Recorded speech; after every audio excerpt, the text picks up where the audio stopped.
Hey guys, I just wanted to hop on here real quick and talk about my favorite book. Okay, so this book is like my modern day Bible. It's not my favorite book because it's like so captivating and has an interesting storyline. It's my favorite book because um, it just has such valuable wisdom and practical. And I say it's my modern day Bible. I'm Christian, and all these theories in the book definitely align with the Christian philosophy and the Christian faith. So the book is called The Four Agreements. You probably already heard of it if you're into this kind of stuff. But it's a wisdom book. It's a practical guide to gaining wisdom. It's four simple ingredients. Even an 8-year-old could read it. My 8-year-old did read it. But it is so valuable. I'll just get right into it and talk about like a brief summary of the four agreements. The first one is to be impeccable with your words. Speak with integrity. Say only what you mean. Avoid using the word to speak against yourself, to gossip about others, and use the power of the word in the direction of truth and love. Obviously, we already know that we should be nice with our words. We should say nice things to people. And if you ain't got nothing nice to say, don't say nothing at all. But this makes me think of my father and so he is of the Oromo ethnic group of Ethiopia, and they had a belief system, a religion, before Christianity came in, and that religion had different rules for different stages in life, different age groups in life. And one of the rules for the elders was that they could not speak negatively, especially to the younger people. And I think of how advanced this religion was. Although we call a lot of these religions that existed before Christianity, we call them uncivilized or barbaric, or all these things. And this religion believed in one God. The God is called Waka. But to think that they were already practicing some of the things that I'm just now learning about, as an adult, it just makes me so proud to come from that, and that they were just so advanced. They also have a holiday called Derecha, where it's basically their Thanksgiving. And I like to say, like, wow, they were already giving thanks before somebody came in and taught them how to give thanks to God. They were already thanking God. So yeah, be impeccable with your words. Speak positively, especially if you have kids. Speak life into them. We already know we're supposed to speak life into our men and to our spouses, and they should be doing the same thing. But to everybody around us. And I'm not saying I'm perfect. I be gossiping sometimes, and I always ask for forgiveness afterwards. I'm like, God, please forgive me. But we try every day to be better and better. Excuse me. The next one is don't take anything personally. Nothing others do to you is because of you. It is a projection of their own reality, their own dream. When you're immune to the opinions and actions of others, you will not be a victim of needless suffering. So don't take anything personally. Like if something, like, first of all, what we all need to know, especially in my culture, is like nobody's thinking about you. Like a lot of times, like we have this saying, like, so many lena, it means what will people say. They're not thinking about you. Don't take anything they do personally. They're not worried about you. Everybody's worried about themselves, number one, okay?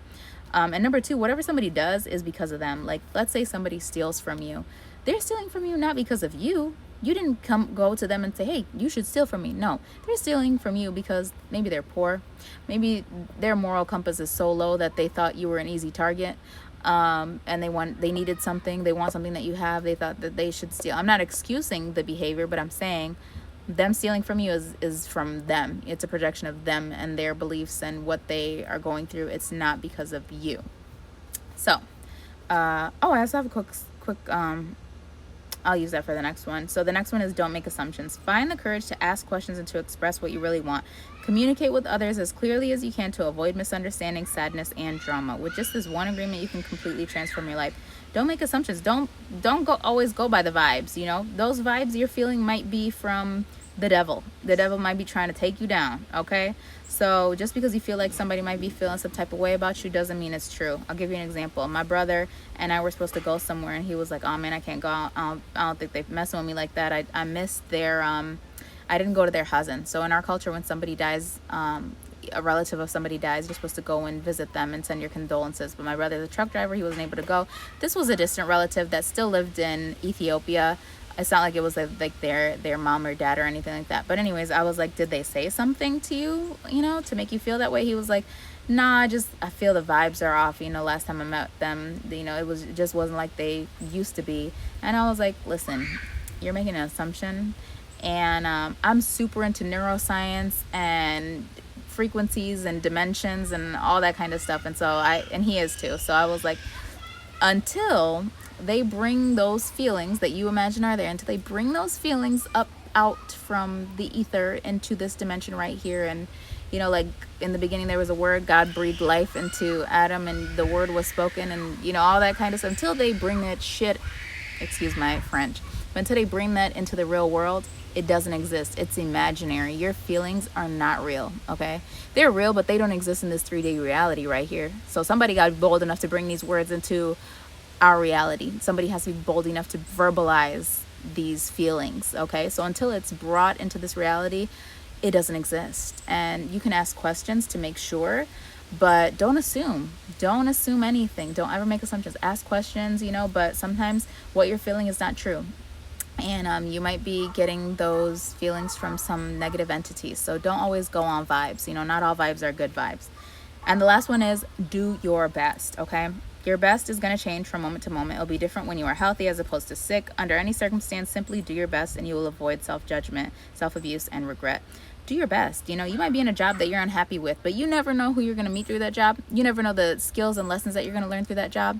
I had a job that I didn't like. It was in insurance sales, and I did not like that job, but you know what? I learned so much that helps me in my current business now. I learned a lot of sales tactics. I learned how to communicate effectively. I learned how to write professional emails. I learned how to keep a book of business. I learned how to maintain client customer relationships. I learned how to organize my data. I learned how to reuse the data for future networking and connections. So I learned so much through that job, and all because I did my best and I took it seriously. And I also met some amazing people through that job. I met business owners through that job. So always do your best. Or let's say maybe you live in a house that is not the size that you want it to be. Do your best to keep it clean, to keep it cute. And know that better is coming.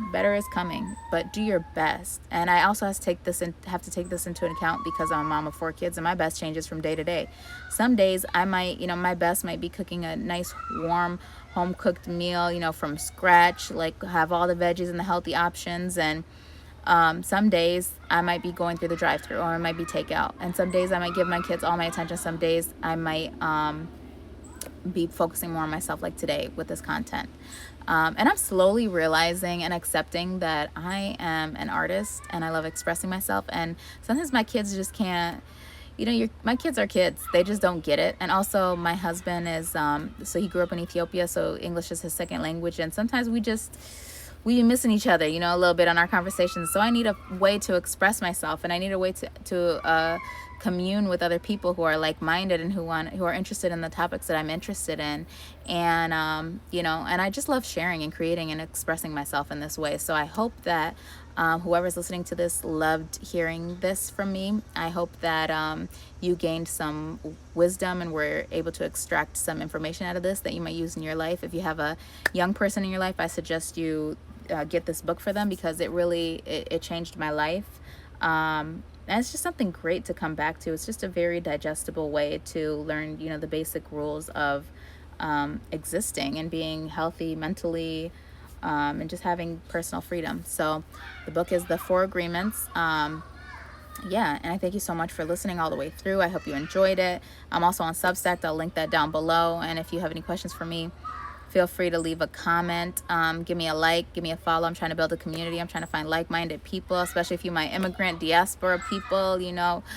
Let's connect. Let's build this together. I love you, and thank you so much for listening, and you have a blessed day.